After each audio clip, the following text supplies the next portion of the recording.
Nshuti bakunze ijwi ry'Amerika turabasuhuje. Reka mukurikire amakuru y'ijwi ry'Amerika mukunda muri benshi. Mu karere ka Kisoro muri Uganda murayikurikira kuri FM 88 n'ibice 9 ya radiyo ijwi rya Muhabura.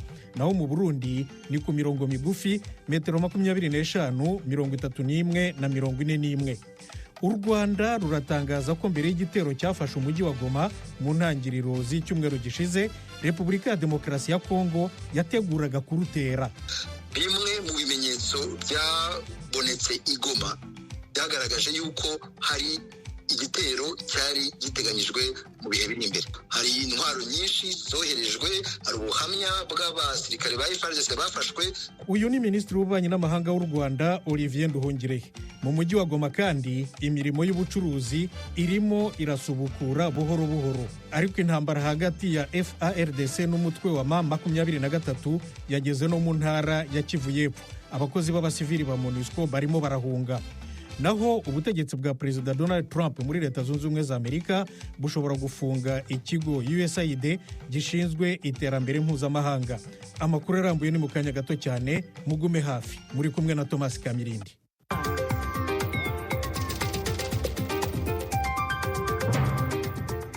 Amakuru rero tuyahere hano muri Leta Zunze Ubumwe za Amerika. USAID ishobora gufungwa. USAID ni ikigo cy'igihugu gishinzwe iterambere mpuzamahanga. Guverinoma ivuga ko kuyihagarika biri mu migambi yo kugabanya ingengo y'imari y'igihugu leta ikoresha. Eugenie Mukankusi araduha iyi nkuru. Ibi ni nyuma y'uko umuherwe Elon Musk atangaje ko we na Perezida Donald Trump bemeranijwe gufunga iki kigo. Ibyo bihuje n'inyandiko yakwirakwijwe mu bakozi mu gitondo cyo kuri uyu wa mbere. Ibiro ntaramakuru by'abanyamerika Associated Press byatangaje ko Elon Musk kuri iki cyumweru yanditse ku rubuga rwa X ati USAID ni umutwe w'abagizi ba nabi, ni igihe cyayo cyo gupfa. Abakozi ba USAID bavuze ko abagera muri 600 guhera mu ijoro ryakeye basanze badashobora kwinjira muri mudasobwa z'iki kigo. Abagishoboye gukoresha izo mudasobwa bakiriye email y'ikigo ivuga ko hashingiwe ku mabwiriza y'ubuyobozi bw'ikigo inyubako y'icyicaro gikuru ifungwa ntihagire umukozi uyinjiramo kuri uyu wa mbere tariki 3 y'ukwezi kwa kabiri. Ibyo byose bibaye nyuma y'uko Elon Musk avuze ko yavuganye na Trump ibijyanye n'imfashanyo y'Amerika n'ikigo cy'Amerika gishinzwe imfashanyo n'iterambere kandi ko bumvikanye ko bagomba kugihagarika. Ijwi ry'Amerika. Nyuma y'imisoro mishya Leta Zunze Ubumwe za Amerika yashyize ku bicuruzwa bituruka mu bihugu bituranyi, President Donald Trump wa Leta Zunze Ubumwe za Amerika yaraye abiganiriyeho na mugenzi we wa Mexique, umutegarugori Claudia Sheinbaum, na Minisitiri w'Intebe wa Canada Justin Trudeau. Uretse Mexique na Canada, imisoro mishya iri no ku Bushinwa. Ibi bihugu bitatu nibyo bya mbere ku isi byohereza ibicuruzwa byinshi muri Leta Zunze Ubumwe za Amerika, ku buryo ivuga ko ibihomberamo, niyo igura byinshi kurusha ibyo yoherezayo. Ejo bundi kuwa gatandatu, Perezida Trump yatangaje ko ibiva muri Mexique na Canada bizajya bisora 25% n'10% ku biva mu Bushinwa. Mexique, Canada n'Ubushinwa nabo bahise batangaza ko bagiye gusoresha neza kimwe ibicuruzwa bagura muri Leta Zunze Ubumwe za Amerika. Ubushinwa bwongeraho ko bushobora no kurega Amerika mu muryango mpuzamahanga ushinzwe gukemura amakimbirane y'ubucuruzi hagati y'ibihugu, Organisation Mondiale du Commerce mu Gifaransa cyangwa World Trade Organization mu Cyongereza. Ibyemezo bya Amerika byagombaga gutangira gukurikizwa kuri uyu wa kabiri, ariko amaze kuganira n'abayobozi ba Mexique na Canada ejo, Perezida Trump yatangaje ko ibireba ibihugu byabo bisubitswe mu gihe cy'ukwezi kizabaha umwanya wo gukomeza imishyikirano, ariko iby'Ubushinwa ntacyo arabivugaho. Ijwi ry'Amerika noneho tujye muri Uganda. Guverinoma igiye kohereza urukingo rwo mu cyiciro cy'igeragezwa rw'icyorezo cya Ebola mu murwa mukuru Kampala. Ni nyuma y'uko gihitanye umuntu umwe mu cyumweru gishize. Eugenie Mukankusi.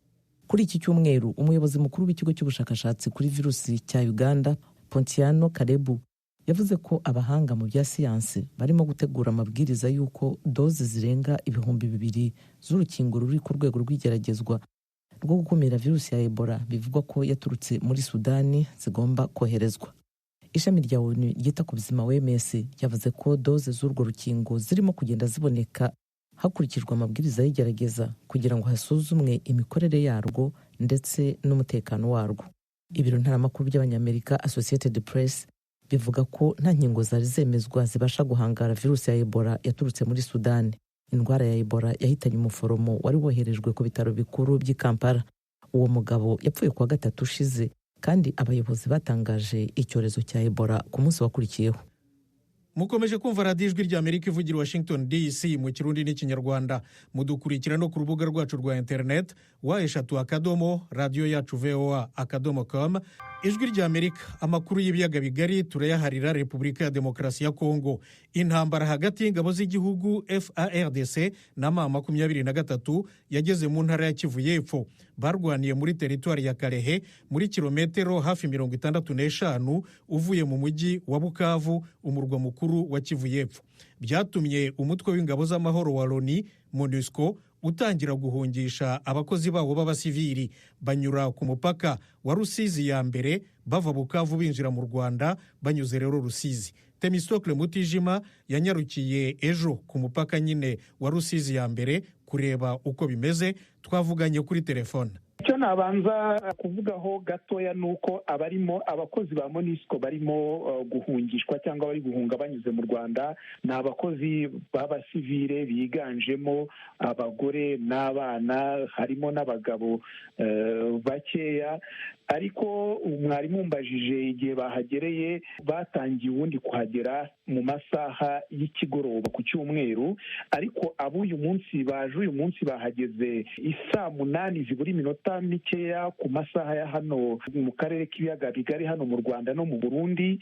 Baraza rero, uburyo bazaga imodoka bazagamo zabasigaga ku ruhande rwa Kongo, bakambuka n'amaguru, bakaza bagaca mu nzego zishinzwe abinjira n'abasohoka, bakabaterera amakashe y'uko binjiye mu gihugu. Hanyuma hari amabisi manini, hari bisi zigera kuri 7, harimo inini enye na minibisi 3 byari bibategereje zo mu Rwanda. Bazaga rero bakajya muri izo modoka ku ruhande rw'u Rwanda, ubundi imodoka ya polisi ikajya imbere, bisi yuzuye igakurikiraho, bakaza. Amakuru twaje kumenya nuko bari gukoresha u Rwanda nk'inzira, ariko bazafatira indege mu Rwanda bajya Kinshasa. Ayo ni amakuru nahawe n'umuntu wo mu nzego zishinzwe abinjira n'abasohoka hano mu karere ka Rusizi, wambwiye ko bo ni uguca mu Rwanda gusa, ntibahaje nk'impunzi, barahanyuze, ariko aho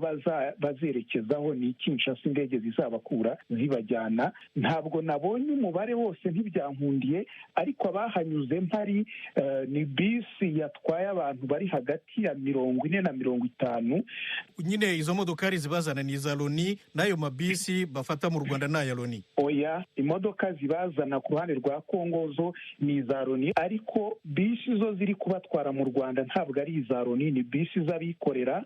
Hari kampani yitwa Horizon isanzwe ikorera ingendo hagati y'umujyi wa Kigali n'intara y'Amajyepfo. Watubwiye yuko nyine abashinzwe gasutamo batera amakashe mu mapasiporo yabo. None se hari abategetsi b'u Rwanda bo baza kubakira, cyangwa ni abapolisi gusa babaherekeza? Ni ukuvuga ngo nta muyobozi mu rwego rwa politiki wari hano ku mupaka mu rwego rwo kubakira, uretse abashinzwe abinjira n'abasohoka ku mupaka ndetse n'abapolisi bacunze umutekano ku mupaka. Nta bandi bantu aho rero ku mupaka wa Rusizi ya mbere. Aba bakozi yego n'imiryango yabo, abakozi ba MONUSCO b'abasivili n'imiryango yabo, kugeza ubu ngubu babonye bahita, nta bandi bantu abaturage b'abasivili b'abanyekongo barimo bahunga? Kugeza ubu nk'abaturage b'abasivili b'abanyekongo bo bagahunga baza mu Rwanda, bo nta barahagera, ariko barimo barahanyura. Biragaragara hari imodoka zabo, kuko uyu ni umuhanda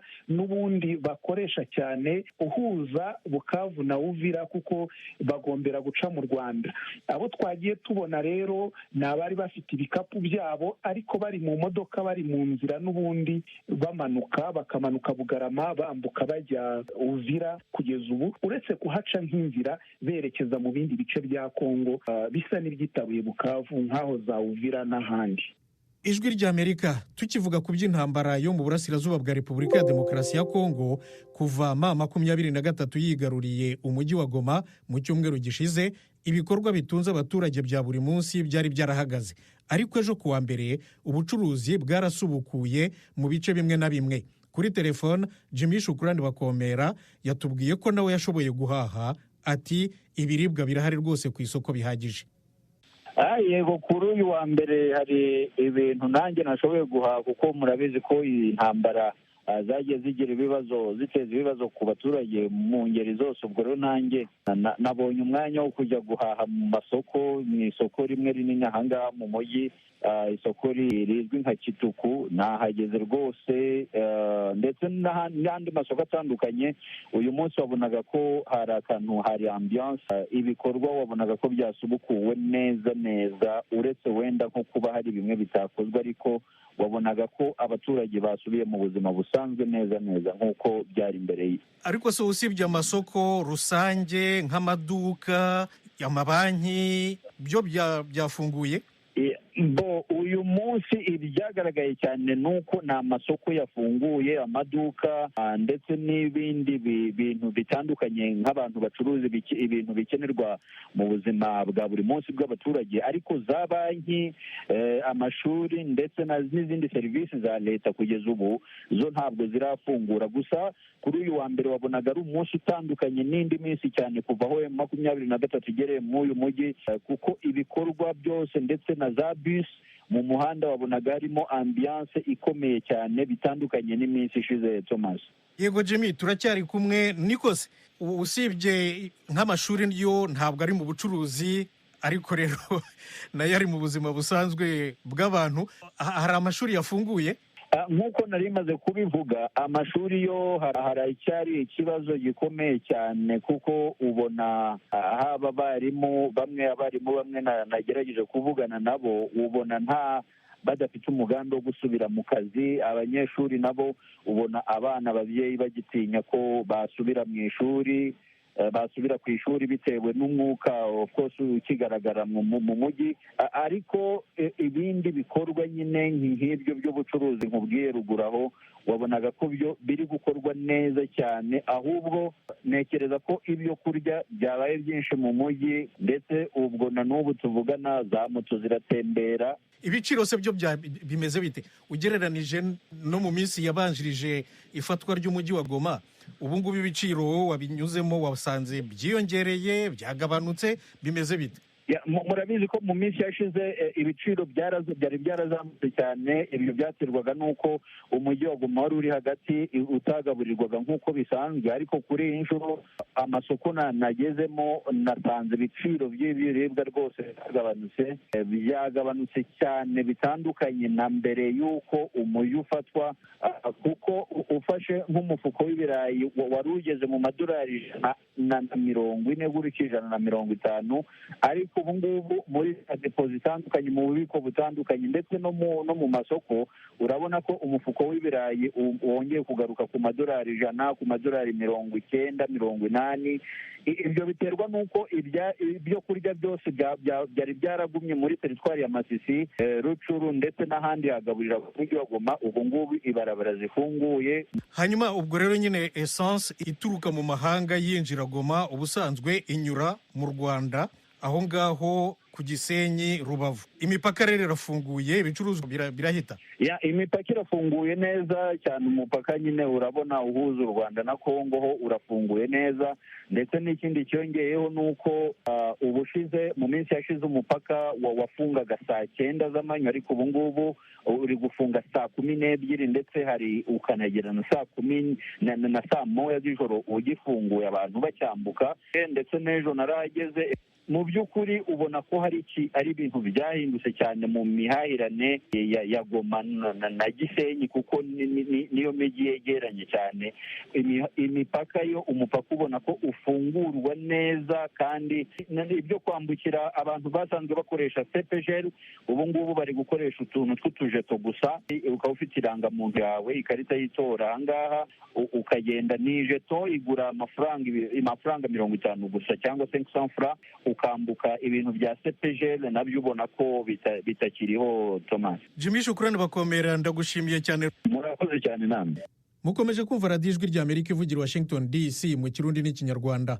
U Rwanda ruvuga ko rufite abasirikare muri Repubulika ya Demokarasi ya Kongo, ariko ko ari mu rwego rwo gukumira intambara yarugwirira iturutseyo. Minisitiri warwo w'ububanyi n'amahanga Olivier Nduhungirehe yabibwiye ijwi rya Amerika, aboneraho no guhakana ibirego bya SADC ivuga ko abasirikare b'u Rwanda bica abaturage mu burasirazuba bwa Kongo. Yaganiriye na mugenzi wacu Venuste Nshimiyimana. Muri iriya nama y'abakuru b'ibihugu ba SADC hari ibyavuzwe bidahuye n'ukuri, ariyo mpamvu guverinoma y'u Rwanda yasohoye iriya tangazo mwabonye. Ibyo bavuze rero ni uko ngo ingabo z'u Rwanda ngo ziri muri Kongo ngo kwibasira ingabo za SAMIDRC ndetse ngo no kwibasira abaturage. Rero ni ikinyoma cyambaye ubusa, kandi nabo barabizi neza. Ingabo z'u Rwanda ntabwo zibasira abaturage, ahubwo zirabarinda, zibarinda muri za operasiyo zo kubungabunga umutekano z'umuryango w'abibumbye, ndetse n'izindi operasiyo hariya muri Mozambique, mu majyaruguru ya Mozambique ya Cabo Delgado. Ni u Rwanda rufatanyije n'ingabo za Mozambique rurinda hariya kandi guhagarariye umutekano mu gihe abandi byari byabananiye. Rero kuvuga yuko ngo ingabo z'u Rwanda zibasira abaturage ni ikinyoma cyambaye ubusa kidashobora kwihanganirwa. Kuvuga ko ingabo z'u Rwanda zibasira abaturage, bavuga ko zibasira abaturage aho zinyuze, bavuga ko zibasira abaturage muri Repubulika ya Demokarasi ya Kongo. Bashaka kuvuga hehe? Bashaka kuvuga iburasirazuba bwa Repubulika ya Demokarasi ya Kongo, kandi nabyo ni ikinyoma kuko twibasira abaturage.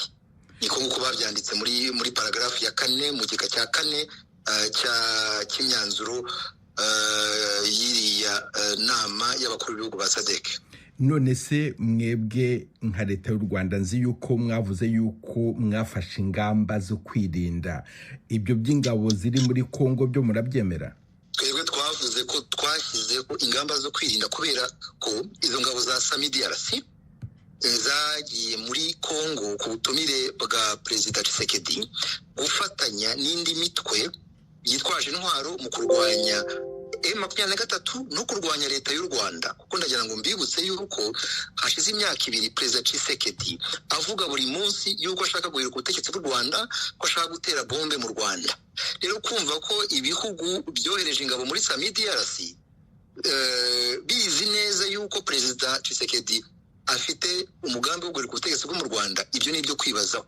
Hakaba n'ingabo z'u Burundi rero nk'uko mubizi, nazo zoherejwe hariya iburasirazuba bwa Kongo mu kurwanirira Perezida Tshisekedi. Zo zikaba zihuje n'ingengabitekerezo ya jenoside n'ingabo z'aba ba FDLR, kuko baranakorana ndetse bakaba banakorana n'aba bacanshuro mwabonye bari boherejwe iburasirazuba bwa Kongo kugira ngo bafashe muri uwo mugambi. None se ingabo za SAMIDRC ko zikiri muri Repubulika ya Demokarasi ya Kongo, mwebwe muzifata mute? Muzifata nk'umwanzi cyangwa se mushobora gukorana kugira ngo amahoro agaruke muri kariya karere k'uburasirazuba? Twebwe icyo twifuza mbere na mbere nuko uyu mutwe wa FDLR nyine warandurwa burundu muri kariya karere, kuko umaze imyaka 30 ufashwa n'ubutegetsi bwa Kongo mu bihe binyuranye. Icyo twifuza mbere na mbere nicyo ngicyo. Iki cya kabiri twifuza ni uko ingabo z'amahanga zatumiwe na Perezida Tshisekedi kugira ngo zirwanye u Rwanda, kuko ari cyo bagamije. Iyo urebye imvugo za Perezida Tshisekedi, nazo zavarwa muri kariya karere kugira ngo amahoro ahinde, kuko zibangamiye umutekano w'u Rwanda. Icyo twifuza kandi ku buryo burambye ni uko umutekano w'u Rwanda wabungabungwa ku gihe kirekire ku mupaka wacu na Kongo, kuko byagaragaye yuko hari umugambi wo guhirika ubutegetsi bw'u Rwanda, nk'uko bimwe mu bimenyetso byabonetse i Goma byagaragaje yuko hari igitero cyari giteganyijwe mu bihe biri imbere. Ibyo bimenyetso ni bihe? Ibyo bimenyetso birahari, tuzabitanga igihe nikigera. Ntabwo wabonye communique yacu? Narayibonye, ariko nagira ngo muvungurire kumva ijwi rya Amerika muri kano kanya.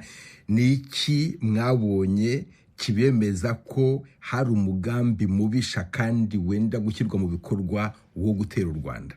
Hari byinshi bizamenyeshwa igihe nikigera, ariko hari intwaro nyinshi zoherejwe, hari ubuhamya bw'abasirikare ba FARDC bafashwe ku mugambi bari bafite wo guhirika ubutegetsi bw'u Rwanda, kuko n'izo ntwaro zivugwa zari muri kilometero 3 gusa ku mupaka w'u Rwanda, kandi uko zari ziteye nuko zanganaga ntabwo zari zo kurwanya M23 gusa, ahubwo zari zo kwibasira u Rwanda no gutera u Rwanda nk'uko abo ba FARDC babyemeje. Ariko ibindi bimenyetso muzabigezwaho igihe nikigera. Ambassadeur Olivier Jean Patrick Nduhungirehe, Minisitiri w'Ububanyi n'Amahanga w'u Rwanda, ndagushimiye cyane ku bw'akakanyu uhaye Ijwi ry'Amerika. Niyubashimiye. Nshuti mu Burundi, Komisiyo y'Igihugu y'Amatora iherutse gutangaza gahunda y'amatora y'abadepite, abasenateri n'abayobozi b'imitumba mu ntara zose z'igihugu. Bamwe mu baziyamamaza muri ayo matora azaba muri iyi mpeshyi itaha batangiye kumenyekana. Mugenzi wacu Frederic Nkundikije yavuganye n'umwe mu baziyamamaza bigenga, Dieudonné Nahimana, amusobanuza uko yiteguye n'amahirwe yumva afite muri ayo matora. Ubwa mbere ni uko musanze mubizi kuva kera nkiri muto, n'andi muntu akora ibikorwa byo gufasha cyane cyane mu gwaruka, ingene bashobora kuba abantu bategura akazoza keza kabo n'akazoza keza k'igihugu. Rero kuva mu mwaka w'2020 nkuko mwayibonye, bamwe mu gwaruka nigishije, maze kwigisha abarenga bashika hafi 20,000 mu bijyanye n'iby'uburongozi mu nkorera abandi, bansabye yuko nabaserukira mu matora yari yateguwe y'umukuru w'igihugu. Hanyuma ndemera kwitoza, mugabo ndababwira ko ntashobora kwitoza mu by'imigambi kuko nta mugambi nigeze njamo kuva mvuka. Ndavuga nti byiza nuko amategeko abinyemerera, reka ngende nk'uwigenga. Rero kuva ico gihe nabandanije nigisha ibijyanye n'iby'uburongozi, igihe cyose namafise ugwaruka. Ejo nzimeretse gutanga impapuro z'umutsindo ku bw'abaheze kwiga ivyo vyigwa by'uburongozi bashika ku 230. Rero ndabatera intege iminsi yose kuja mu bijanye n'ivy'uburongozi bw'igihugu, cane cane abagwaruka b'abakristu bari mu mashengero atandukanye, kubabwira yuko iby'ubuzima bw'igihugu baraba nabo nyene. Hanyuma nabo barasubira kumubaza bati, none kubera iki nawe tuje imbere nk'uko wabikoze mu mwaka w'2020 ukitoza, kuko twari twagiye mu vy'amatora y'umukuru w'igihugu, naho turabe ko turonka uduserukira mu nama nshingamateka yigenga agashobora gushikiza ivyiyumviro vyiwe. Rero kubera ko mbona atakibimbuza, haba mu mategeko y'igihugu, haba mu bikorwa nsanzwe nkora, nico gituma rero naciye nemera ko kubaja imbere kugira ngo nshobore gutanga kandidatire yanje mu bijyanye no kwitoza mu nama nshingamateka. Ico kibazo mushikirije c'uburongozi, ubuhinga n'ubumenyi mwamamuha urwaruka turakigaruka ko, kuko amatwa dusumira namwe mwararonse urupapuro rw'umutsindo canke agashimwe mu gukarisha ubwenge mu vyerekeye uburongozi eka no gutwara leadership, ibintu vyabereye muri kaminuza ya Ghana. Turabigaruka ko ariko nashaka ubwa mbere na mbere tubanze tuvuge kuri aya matora. Murashaka kutubwira neza aho mushaka kwitoza ni hehe? Ego, ubwa mbere n'amatora y'amashinga amateka n'abahanuzi ba komine azoba itariki 5 z'ukwezi kwa gatandatu, z'ukwezi kw'icenda, ni ukuvuga kwa gatandatu. Rero jewe nkazoba nitoje nk'userukira abarundi b'abarundikazi bo mu ntara ya Bujumbura nshasha, kuko baherutse gusubiramwo ibijanye n'iringanizwa ry'intara mu gihugu. Ubu hari intara 5. Rero Bujumbura nshasha igizwe n'amakomine yahora ari intara nka za Bubanza, Cibitoke, namwe mu makomine yaragize intara y'ico bita Bujumbura rural. Abo hose hari mu ntara imwe ya Bujumbura. Rero je nitoje mu ntara ya Bujumbura kuko ariho maze imyaka myinshi kugira nshobore guserukira abanyamurundikazi bazonyizera. Hari abantu bashaka kwibaza ko kwitoza ku giti c'ubumuntu yigenga bishobora kuba bitoroshe, kanatsinda ko n'imigambwe nayo nyene kenshi na kenshi usanga itoroherwa. Mwebwe amahirwe yanyangarike? Nibaza yuko jewe mu buzima bwanje kuva kera n'abasanzwe banditse nkunda ibintu byoroshe, ko gusa byoroshe, ariko nuko umuntu agerageza gukora ikintu kuko aba yizera yuko ashobora gushika biciye mu kwizerwa n'abamutora canke amushigikiye. Rero ntibyoroshe kuko amategeko yarahindutse, aho usanga wigenga asabwa ibice 40% kugira ngo ashobore gutorwa muri iyo ntara aserukira, mu gihe ab'imigambwe basaba ibice 2% gusa mu gihugu cyose.